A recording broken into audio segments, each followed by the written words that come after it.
નમસ્કાર, હું આસ્થા તિવારી અને ગુજરાતની વાત પ્રોગ્રામમાં તમારું સ્વાગત કરું છું। આજે આપણે આપણા પ્રોગ્રામમાં જાણીશું કે આપણા ગુજરાત રાજ્યમાં દિવસ દરમિયાન કઈ કઈ ઘટના બની છે અને કેવી રીતે બની છે, કયો છે સોશિયલ મીડિયાનો હોટ ટોપિક મુદ્દો, તે સમગ્ર જાણકારી વિસ્તારપૂર્વક આપણા આજના આ પ્રોગ્રામમાં નિહાળીશું। તો ચાલો જાણીએ અને નજર કરીએ શરૂઆત મુખ્યના વિશેષ સમાચાર પર। શરૂઆત સુરતથી કરીએ તો સુરતમાં નકલી માર્કશીટથી યુનિવર્સિટીમાં પ્રવેશ મેળવવાનું રેકેટ। મહારાષ્ટ્ર, તમિલનાડુ, રાજસ્થાન બોર્ડની બોગસ માર્કશીટોની બીજા બાજુએ નર્મદ યુનિવર્સિટીમાં પ્રવેશ લીધો છે।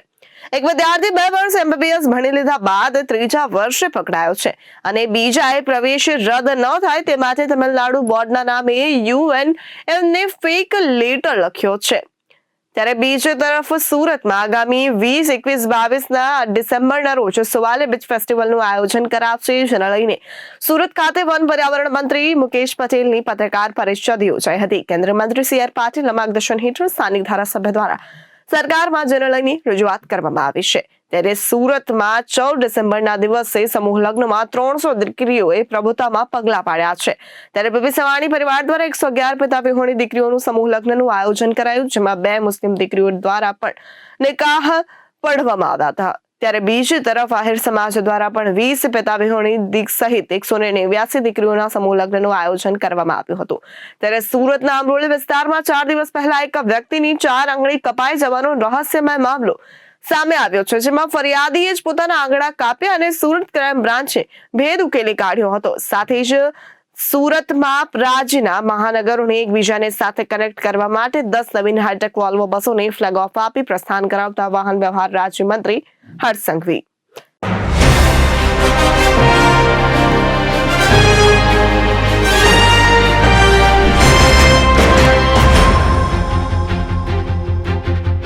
સુરતમાં નકલી માર્કશીટથી યુનિવર્સિટીમાં પ્રવેશ મેળવવાનું રેકેટ ઝડપાયું છે।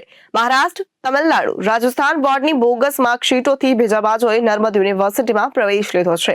એક વિદ્યાર્થી 2 વર્ષ MBBS ભણી લીધા બાદ 3 વર્ષે પકડાયો છે। બીજા પ્રવેશ રદ ન થાય તે માટે તમિલનાડુ બોર્ડના નામે યુનિવર્સિટીને ફેક લેટર લખ્યો છે। ત્યારે મહારાષ્ટ્ર, તમિલનાડુ, રાજસ્થાન બોર્ડની બોગસ માર્કશીટોથી નર્મદ યુનિવર્સિટીમાં પ્રવેશ લીધો હતો। સુરતમાં નકલી માર્કશીટથી યુનિવર્સિટીમાં પ્રવેશ મેળવવાનું રેકેટ ઝડપાયું છે। મહારાષ્ટ્ર, તમિલનાડુ, રાજસ્થાનની બોર્ડની બોગસ માર્કશીટોથી બીજા બાજુએ નર્મદ યુનિવર્સિટીમાં પ્રવેશ લીધો હતો। એક વિદ્યાર્થી 2 વર્ષ MBBS ભણી લીધા બાદ ત્રીજા વર્ષે પકડાયો છે। બીજા પ્રવેશ રદ ન થાય તે માટે તમિલનાડુ બોર્ડના નામે યુનિવર્સિટીને ફેક લેટર લખ્યો છે। મહારાષ્ટ્ર, તમિલનાડુ, રાજસ્થાન બોર્ડની બોગસ માર્કશીટોથી નર્મદ યુનિવર્સિટીમાં પ્રવેશ લીધો। ખરાઈમાં ખબર પડતા 62ના પ્રવેશ રદ કરાયા છે। વીર નર્મદ દક્ષિણ ગુજરાત યુનિવર્સિટીમાં 3 વર્ષમાં 62 વિદ્યાર્થીઓએ બોગસ માર્કશીટ ડિગ્રીને આધારે એડમિશન લીધા હતા, તેમના પણ પ્રવેશ રદ કરાયા છે। આ 62 વિદ્યાર્થીઓમાંથી એક બોગસ વિદ્યાર્થીએ તો 2 વર્ષ સુધી MBBS નો અભ્યાસ કર્યો છે, બીજાએ LLB નો અભ્યાસ પૂર્ણ પણ કરી લીધો છે।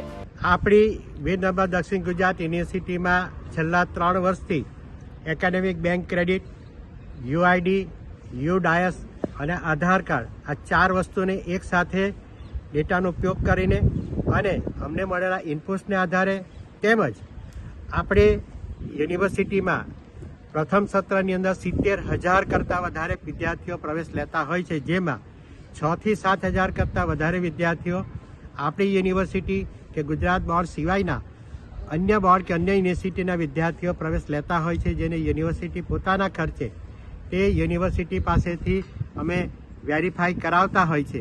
એ વેરીફાઈને આધારે જે તે બોર્ડ કે જે તે યુનિવર્સિટી લેખિતમાં આપતું હોય છે કે આ અમારા બોર્ડની કે અમારી યુનિવર્સિટીની માર્કશીટ નથી। એને આધારે એવા કુલ 62 જેટલા વિદ્યાર્થીઓના પ્રવેશ થઈ ગયા હોય તો પ્રવેશ રદ કર્યા છે, માર્કશીટ રદ કરી છે। એ લોકોની ડિગ્રી હોય તો ડિગ્રી મેળવી હોય તો તે પણ રદ કરવામાં આવી છે। આમાં જે તે રાજ્ય કે જે તે યુનિવર્સિટીનો વાંક હોતો નથી, છતાં જે તે રાજ્ય કે જે તે યુનિવર્સિટીના લેટર પેડનો ઉપયોગ એટલે કે રાજસ્થાન, મહારાષ્ટ્ર, કેરળ, તામિલનાડુ જેવા રાજ્યોના આવેલા બોર્ડ કે જેવા રાજ્યોમાં આવેલી યુનિવર્સિટીમાંથી તેના લેટર પેડનો ઉપયોગ કરીને આવા પ્રકારના લોકો ઉપયોગ કરીને વિવિધ યુનિવર્સિટીઓમાં પ્રવેશ લેતા હોય છે। સર, કયા રાજ્યોની આ ડિગ્રીઓ છે? આ જે છે એ કેરળ, તામિલનાડુ, મહારાષ્ટ્ર અને રાજસ્થાનના આવેલા બોર્ડ અને યુનિવર્સિટીનો લેટર પેડનો ઉપયોગ કરીને એ રાજ્યોને કે જે તે યુનિવર્સિટીને પણ ખબર હોતી નથી, એનો એ લોકો ઉપયોગ કરીને આ પ્રકારના લોકો આ પ્રકારની માર્કશીટો બનાવીને વિવિધ યુનિવર્સિટીઓમાં પ્રવેશ લેતા હોય છે. કાયદાકીય કાર્યવાહી કરાશે. આમાં જેની અમને માહિતી મળે છે લિખિતમાં અથવા તો અમને શંકા જાય છે તેને અમે જે તે બોર્ડ કે જે તે યુનિવર્સિટીને લિખિતમાં આપી દેતા હોય છે કે આ ગુણાંકનની મેળવનાર વ્યક્તિ જે છે એની બેઝિક ડિટેલ આ છે, આપ પોલીસ કાર્યવાહી કરી શકો છો. સર આપણી યુનિવર્સિટીમાં એડમિશન મેળવતા હોય છે તો અહીંથી કઈ કાર્યવાહી કરી? આપણી યુનિવર્સિટીમાં પ્રવેશ લીધા પછી એ વિદ્યાર્થી આપણા ઉપર કોઈ કાર્યવાહી કરવાનો પ્રયત્ન કરીએ તો જવાબી કાર્યવાહી રૂપે અમે પણ પોલીસ કાર્યવાહી કરતા હોય છે. આગામી 20, 21, 22 ડિસેમ્બરે સુવાલી બીચ પર ફેસ્ટિવલનું આયોજન કરાયું છે. ત્યારે સુરક્ષા મંત્રી સુરતના વન પર્યાવરણ મુકેશ પટેલે પત્રકાર પરિષદ યોજી. ગત વર્ષે પણ આ બીચ ફેસ્ટિવલનું આયોજન કરવામાં આવ્યું હતું. વન વિભાગનો બીચ ડેવલપ કરવાનો મુખ્ય હેતુ કેન્દ્રીય મંત્રી CR પાટીલના માર્ગદર્શન હેઠળ સ્થાનિક ધારાસભ્ય દ્વારા સરકારમાં રજૂઆત કરવામાં આવી, જ્યાં સરકાર દ્વારા 3 દિવસનું આયોજન કરવાની મંજૂરી આપવામાં આવી, જેના થકી સખી મંડળોને રોજગારી મળે તેવો આશય પણ છે. આગામી 20, 21 અને 22 ડિસેમ્બરે સુવાલી બીચ ફેસ્ટિવલનું આયોજન કરવામાં આવશે. સુરત ખાતે વન પર્યાવરણ મંત્રી મુકેશ પટેલની પત્રકાર પરિષદ યોજાઈ. ગત વર્ષે પણ બીચ ફેસ્ટિવલ યોજવામાં આવ્યો હતો. વન વિભાગનું બીચ ડેવલપ કરવાનો મુખ્ય હેતુ હતો. કેન્દ્રીય મંત્રી CR પાટીલના માર્ગદર્શન હેઠળ સ્થાનિક ધારાસભ્ય દ્વારા સરકારમાં રજૂઆત કરવામાં આવી હતી, જ્યાં સરકાર દ્વારા 3 દિવસ આયોજન કરવાની મંજૂરી આપવામાં આવી હતી, જેના થકી સખી મંડળોને રોજગારી મળે તેવો આશય હતો. આ વખતે 100 જેટલા સ્ટોલ હશે. સરકાર દ્વારા પણ 48 લાખ બીચ ફેસ્ટિવલમાં ફાળવવામાં આવ્યા છે. 4.71 કરોડની ખર્ચે સુવાલી બીચ ખાતે રેસ્ટ હાઉસ પણ બનશે. આ વખતે 3 લાખ લોકો ફેસ્ટિવલમાં આવવાની શક્યતા છે. એસટી બસ પણ લોકોની સુવિધા માટે દોડાવવામાં આવશે. સુવાલી બીચ ડેવલપ કરવા માટે સરકાર તરફથી ગ્રાન્ટ ફાળવવામાં આવી રહી છે. આદિવાસી વિસ્તારની મહિલાઓ દ્વારા બનાવવામાં આવતી વસ્તુઓનું પ્રદર્શન બીચ ફેસ્ટિવલ જોવા મળશે. પ્રથમ દિવસે ગુજરાત ગાયક કલાકાર કિંજલ દવે ઉપસ્થિત રહેશે. બીજા દિવસે અલગ અલગ રમતોનું પણ આયોજન કરાશે. પહેલા બીચ ગોઝારો બીચ હતો, ટેકરીઓ હતી, તે દૂર કરવામાં આવી છે. ડેવલપનું કામ પણ ઝડપથી શરૂ કરવામાં આવશે. અહીં રોડ રસ્તાઓ પણ યોગ્ય રીતે બનાવવામાં આવશે. નમસ્કાર. સુવાલી બીચ ફેસ્ટિવલ 2024 તારીખ 20, 21 અને 22 ડિસેમ્બરના રોજ યોજાનાર છે. ગત વર્ષે પણ આ બીચ ફેસ્ટિવલ યોજવામાં આવ્યો હતો. આદરણીય દેશના વડાપ્રધાન શ્રી મોદી સાહેબના દિગ્દ્રષ્ટિથી વન વિભાગ બીચ ડેવલપમેન્ટ એને વેગ આપવા માટે અમારા ગુજરાતના મુખ્યમંત્રી શ્રી ભૂપેન્દ્રભાઈ પટેલ સાહેબે આ બીચ ડેવલપમેન્ટનું કામ, બીચની અંદર ફેસ્ટિવલ કરીને લોકોને જાગૃત કરવાનું કામ, એના માટે અમારા પ્રદેશ અધ્યક્ષ અને કેન્દ્રીય જળશક્તિ મંત્રાલય શ્રી CR પાટીલ સાહેબના માર્ગદર્શન હેઠળ આ વિસ્તારના લોકલાડીલા ધારાસભ્ય સંદીપભાઈ ગત વર્ષે સરકારમાં રજૂઆત કરવાથી ગત વર્ષેથી આ બીચ ફેસ્ટિવલ ચાલુ થયો હતો. ગત વર્ષે 2 દિવસનો ફેસ્ટિવલ હતો. આ વખતે 20, 21 અને 22 એમ 3 દિવસ ફેસ્ટિવલ રાખવામાં આવ્યો છે. ફેસ્ટિવલ રાખવાની સાથે સાથે લોકોના રોજીરોટી મળે, ત્યાંની સામાજિક સંસ્થાઓ, ત્યાં સખી મંડળોને રોજગારી રોટી મળે. ગત વર્ષે આપણે 40 જેટલા સ્ટોલો રાખવામાં આવ્યા હતા, પરંતુ ત્યાંના લોકોની માંગ ઉઠીને આ વખતે અમે 100 જેટલા સ્ટોલો પણ કરવામાં આવ્યા છે. સાથે સાથે ગુજરાત સરકારે પણ આ વખતે લગભગ 48 કરોડ રૂપિયા આ ફેસ્ટિવલ માટે મંજૂર કર્યા છે. આપણે જોઈએ છે કે સુવાલી બીચ એ સુરતનો ફેવરિટ બીચ છે. સુરત ખાતે લોકોને જવું હોય તો એક ડુમ્મસ બીચ, એમાં પણ સુરત મહાનગરપાલિકા દ્વારા ડેવલપમેન્ટ થઈ રહ્યો છે. એ પછી બીજો બીચ હોય તો એ આ સુવાલી બીચ છે. સુવાલી બીચની અંદર પણ ડેવલપમેન્ટનું કામ ખૂબ ઝડપથી થઈ રહ્યું છે. આપણા ધારાસભ્ય શ્રી સંદીપભાઈના રજૂઆતને લઈને લગભગ 4.71 કરોડના ખર્ચે ત્યાં રેસ્ટ હાઉસ પર બનાવવામાં આવશે. કંપનીઓના સહયોગથી ત્યાં અલગ અલગ વિસ્તાર પણ ડેવલપ કરવામાં આવ્યો છે. ગુજરાત સરકાર દ્વારા બીચ ડેવલપ માટે 28 કરોડ રૂપિયાની ગ્રાન્ટ પણ ફાળવવામાં આવી છે. સુરત અર્બન ડેવલપમેન્ટ ઓથોરિટી દ્વારા 20 કરોડ રૂપિયા સુવાલી બીચના વિકાસ માટે પણ ફાળવવામાં આવ્યા છે. ગુજરાત સરકાર તરફથી અત્યારે જે મોડલ ચાલે છે PPP ધોરણ પર એ રીતે આ સુવાલી બીચને પણ ડેવલપમેન્ટ કરવામાં આવશે. લગભગ ગત વર્ષે 1.5 લાખથી વધુ સહેલાણીઓ આ બીચ માટે ફેસ્ટિવલમાં આવ્યા હતા. આ વખતે લગભગ 3 લાખ જેટલા લોકો આવવાની શક્યતાને લઈને પોલીસ તંત્ર દ્વારા પણ ત્યાં તમામ સુવિધા ઉપલબ્ધ કરવામાં આવી છે. ટ્રાફિક માટેની પણ વ્યવસ્થા કરવામાં આવી છે. લોકોને આવવા જવા માટે ગત વર્ષે લગભગ 18 જેટલી સુરતના અલગ અલગ સ્થાનોથી સિટી બસ માટેનું આયોજન કરવામાં આવ્યું હતું. પરંતુ ગત વર્ષેની ઢસારો જોઈને આ વખતે લગભગ અમે 25 જેટલા સ્થળોએ સિટી બસનું પણ આયોજન કરવામાં આવ્યું છે, જેથી લોકોને તકલીફ ના પડે, આવી જઈ શકે, લઈ જઈ શકે. એ જ રીતે ગુજરાત એસટી નિગમ તરફથી પણ તમામ એસટી બસો જે અડાજણ પાટિયાથી સીધી સુવાલી સુધી દોડશે, ઓલપાથી પણ સુવાલી સુધી બસો દોડશે. એ જ રીતે ત્યાં તમામ પ્રકારની સુવિધાઓ પણ ઉપલબ્ધ કરવામાં આવી છે. તમામ પ્રકારની ટોયલેટથી લઈને તમામ પ્રકારની સુવિધા ઉપલબ્ધ કરી છે. પાણીની વ્યવસ્થા કરવામાં આવી છે. જે દિવસે પણ બીચની અંદર જે કચરો જે દિવસે પડશે એના માટે સાફ સફાઈ માટે પણ વ્યવસ્થા કરવામાં આવી છે. સ્વાદિષ્ટ ભોજન માટે સુરતના નામાંકિત જે હોટલ છે એને પણ આમંત્રણ આપવામાં આવ્યું છે. સખી મંડળ દ્વારા જે ભોજન, જે સ્વાદિષ્ટ ભોજન, જે મિલેટ દ્વારા ભોજન બનાવવામાં આવ્યું એનું પણ વ્યવસ્થા કરવામાં આવી છે. સુમૂલ ડેરી દ્વારા પણ એની પ્રોડક્ટો પણ ત્યાં મૂકવામાં આવી છે. એ જ રીતે જે વિસદાલિયામાં જે જંગલમાં આદિવાસી બહેનો જે પ્રોડક્ટ ઉત્પન્ન કરે છે પ્રોડક્ટ પણ અહીંયા મૂકવામાં આવશે, જે લોકોને એ પ્રોડક્ટ લેવામાં એક સુવિધા ઉપલબ્ધ થશે. એ રીતે ઇન્ડસ્ટ્રીયલ વિસ્તારની અંદર જે આજુબાજુના જે ઇન્ડસ્ટ્રી છે એના તરફથી પણ અલગ અલગ રીતે આયોજન કરવામાં આવ્યું છે. સહેલાણીઓ માટે ઊંટ સવારી, ઘોડે સવારી, બાઇક રાઇડ જેવી અલગ અલગ સુવિધા ઉત્પન્ન કરી છે. પહેલા દિવસે 20 તારીખે ગુજરાતના કલાકાર કિંજલબેન દવે પણ ઉપસ્થિત આ કાર્યક્રમનું ઉદ્ઘાટન કરવાના છે. એ જ રીતે 3 દિવસ સુધી અલગ લોકોને રોજીરોટી માટે લોકલ કલાકારને જ અમે પ્રાધાન્ય આપ્યું છે.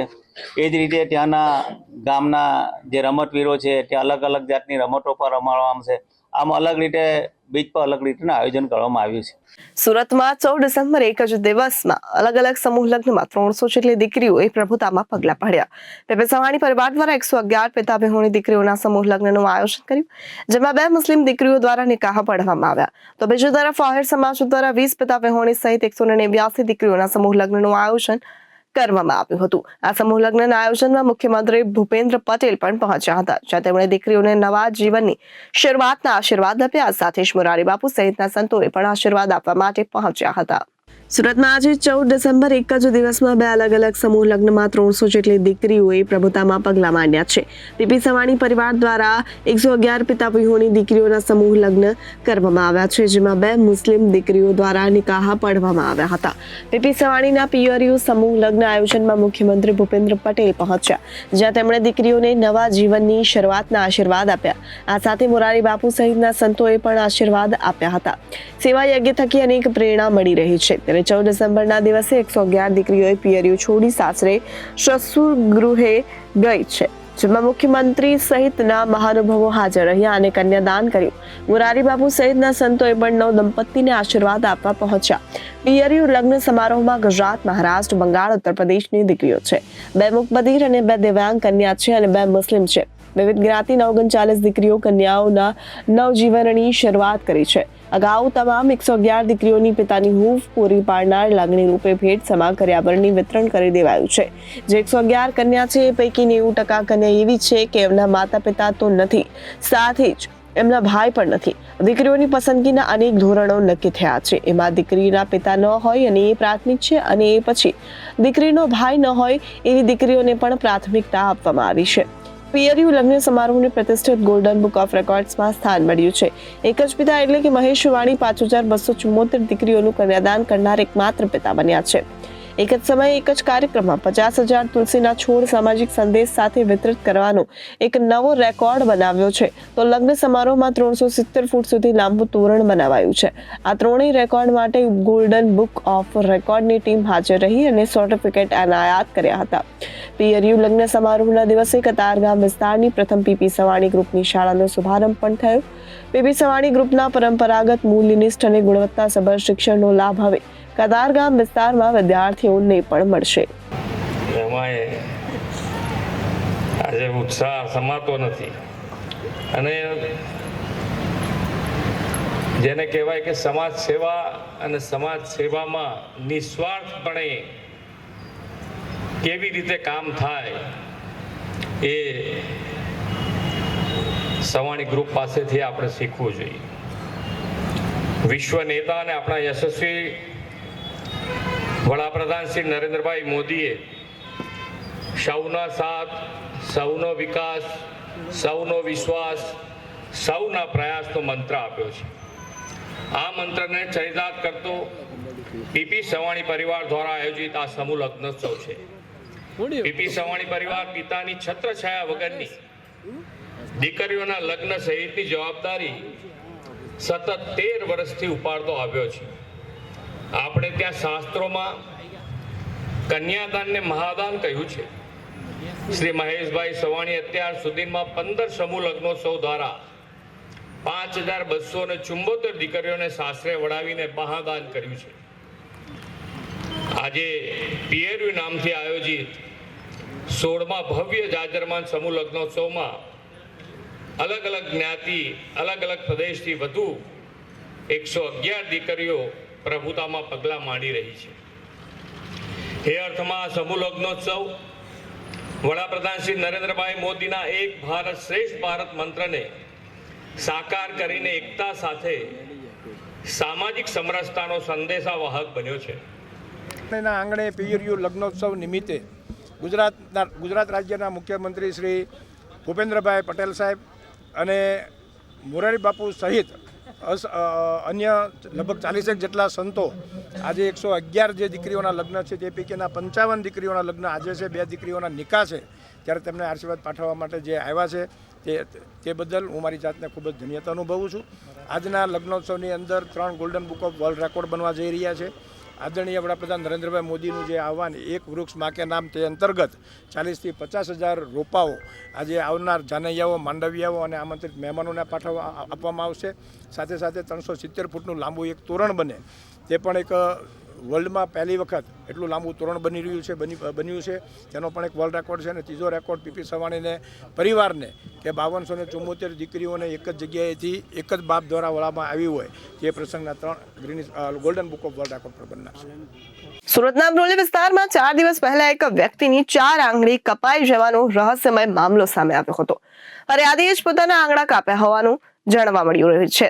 ત્યારે સુરત ક્રાઇમ બ્રાન્ચે આ ભેદ ઉકેલી કાઢ્યો છે. ફરિયાદીએ પોતે જ પોતાના ડાબા હાથની 4 આંગળીને કાપી નાખી છે. નોકરી ધંધો કરવો ન પડે તે માટે ફરિયાદીએ જ પોતાની 4 આંગળી કાપી નાખી. આ સમગ્ર બનાવ બાબતે ક્રાઇમ બ્રાન્ચને પણ ગોટે ચડાવ્યા હતા. સુરતના અમરોલી વિસ્તારમાં 4 દિવસ પહેલા એક વ્યક્તિની 4 આંગળી કપાઈ જવાનો રહસ્યમય મામલો સામે આવ્યો. ફરિયાદીએ જ પોતાના આંગળા કાપ્યા હતા. સુરત ક્રાઇમ બ્રાન્ચે હાલ ભેદ ઉકેલી કાઢ્યો છે. ફરિયાદીએ પોતે જ પોતાના ડાબા હાથની 4 આંગળીઓ કાપી નાખી. નોકરી ધંધો કરવો ન પડે તે માટે ફરિયાદીએ જ પોતાની 4 આંગળીઓ કાપી નાખી. આ સમગ્ર બનાવ બાબતે ક્રાઇમ બ્રાન્ચને પણ ગોટે ચડાવ્યા હતા. આખરે ક્રાઇમ બ્રાન્ચની કડક પૂછપરછ બાદ ફરિયાદી ભાંગી પડ્યો હતો. ફરિયાદીએ જણાવ્યું કે તેને અચાનક ચક્કર આવ્યા, ત્યારબાદ તે બેહોશ થઈ પડ્યો. જાગ્યો ત્યારે 4 આંગળી કપાયેલી હતી. ગઈ તારીખ 8મી ડિસેમ્બરના રોજ અમરોલી પોલીસ સ્ટેશન વિસ્તારમાં એક વેદાંત સર્કલ પાસે એક મયુરભાઈ ઘનશ્યામભાઈ તારપરા રાત્રે ત્યાંથી નીકળતા હશે અને એમને ચક્કર આવી જતા એક જગ્યાએ બેસી ગયા અને એમને થોડી વાર પછી જ્યારે ભાનમાં આવ્યા તો એમનો મોબાઈલ, મોટરસાઇકલ બધું જ હતું, પરંતુ એમના હાથની 4 આંગળીઓ જતી રહેલી હતી. આ બાબતની એને તેમના મિત્ર તુરંત જાણ કરતા હોસ્પિટલ લઈ ગયા. કિરણ હોસ્પિટલમાં સારવાર કરાવી. ત્યારબાદ અમરોલી પોલીસને જાણ કરવામાં આવી હતી.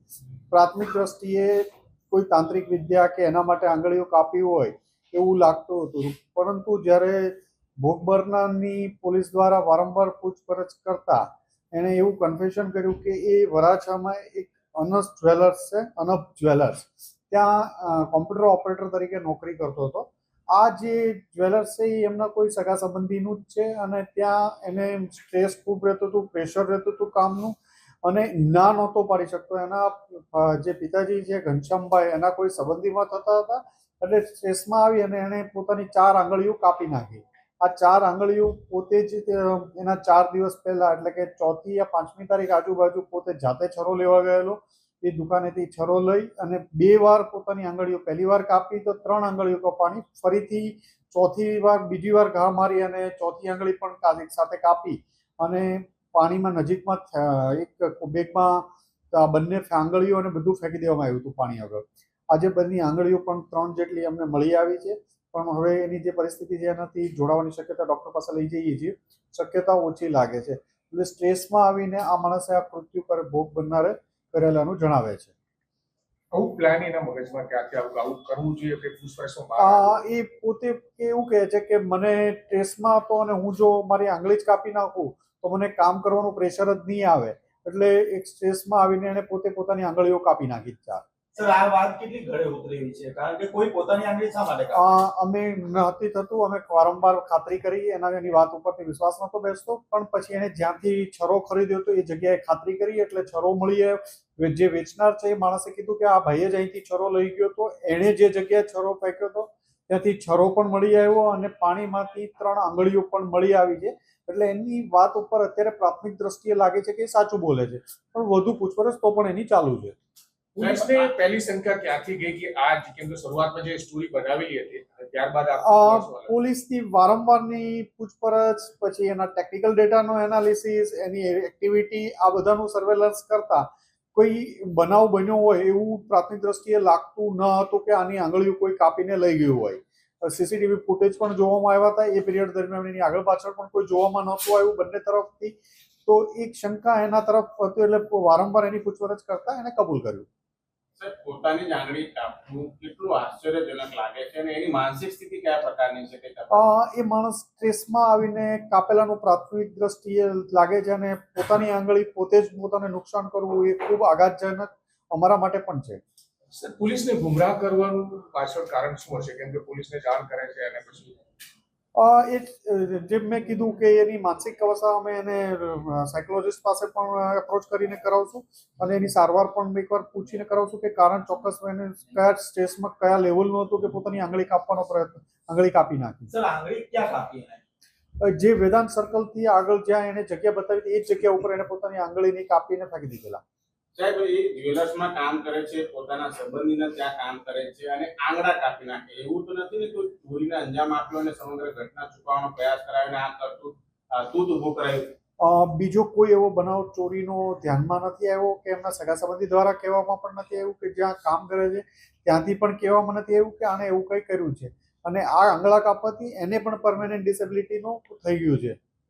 શરૂઆતમાં એવું કહેવામાં આવ્યું હતું કે જે જગ્યા આંગળીઓ કપાયેલી, જે લોકેશન બતાવતા કોઈ લોહીના ટીપા મળી આવવાના હતા, અને તો પછી એ કઈ રીતે એને બ્લીડિંગ કદાચ વધુ નહીં થયું હોય જે જગ્યા ઉપર કર્યું, ત્યાં વાહનો પસાર થવાના કારણે પણ ઘણીવાર નહીં થયું હોય, એને પોતાના હાથ ઉપર કપડું દોરી બાંધી દીધેલી હતી કે જેથી બ્લીડિંગ વધુ ન થાય આગળ. રાજ્યના મહાનગરોને એકબીજા સાથે કનેક્ટ કરવા માટે 10 નવીન હાઈટેક વોલ્વો બસોને ફ્લેગ ઓફ આપી પ્રસ્થાન કરાવતા વાહન વ્યવહાર રાજ્યમંત્રી હર્ષ સંઘવી. ગુજરાત રાજ્ય માર્ગ વાહન વ્યવહાર નિગમ દ્વારા સામાન્ય નાગરિક સુધી જાહેર પરિવહનની ઉત્તમ સેવા પૂરી પાડવા રાજ્યના મહાનગરોને એકબીજા સાથે કનેક્ટ કરવા માટે 10 નવીન હાઈટેક વોલ્વો બસોને વાહન વ્યવહાર અને ગૃહ રાજ્યમંત્રી હર્ષ સંઘવીએ ફ્લેગ ઓફ આપી પ્રસ્થાન કરાવી. એસવીએનઆઈટી સર્કલ ખાતે આયોજિત આ કાર્યક્રમમાં ધારાસભ્ય સર્વશ્રી મનુભાઈ પટેલ, કતાર કાંતિભાઈ બલ્લર, સંગીતાબેન પાટીલ, ડેપ્યુટી મેયર જિલ્લા કલેક્ટર ડોક્ટર સૌરભ પારઘી, જીએસટીઆરસીના સચિવ શ્રી રવિ નિર્મલ, સંગઠન પ્રમુખ શ્રી નિરંજન ઝાજમેરા, સુરતના વિભાગીય નિયામકના પીવી ગુજ્જર, એસટીના અધિકારી કર્મચારી ઉપસ્થિત રહ્યા. આ નવીન બસોમાં નાગરિકો માટે વિશેષ સુવિધાઓને ધ્યાનમાં આપવામાં આવી છે, જેમાં 47 સીટિંગ કેપેસિટી, 2x2 લેધર અને આરામદાયક pushback seat, mobile charging facility. આ નવીન વોલ્વો બસ 13.50 મીટર લાંબી છે. એન્જિન કમ્પાર્ટમેન્ટમાં fire detection suppression system, saloon વિસ્તારમાં ફાયર પ્રોટેક્શન સિસ્ટમ, મોનિટર કરવા સીસીટીવી કેમેરા, ઇમરજન્સી એવ્યુકેશન માટે સીડી સાથે ઇમરજન્સી એક્ઝિટ, કટોકટી માટે કટોકટીની હેચ અને બારી, બધા કપડાં FR ગ્રેડના છે વગેરે આધુનિક ટેકનોલોજી સુવિધાઓથી સજ્જ આ વોલ્વો બસ નાગરિકોની મુસાફરીને વધુ આરામદાયક બનાવશે. આ બસો સુરતથી ગાંધીનગર સુધી તથા ગાંધીનગરથી સુરત 2 બસ, સુરતથી નહેરુનગર, નહેરુનગરથી સુરત 4 બસ અને અન્ય 4 બસો રાજકોટ રૂટ પર નિર્ધારિત સમયમાં ચાલશે. તો અત્યારે ગુજરાતની વાતમાં વિરામ લઈએ. વધુ સમાચાર માટે જોતા રહો જનાદેશ ન્યૂઝ. નમસ્કાર.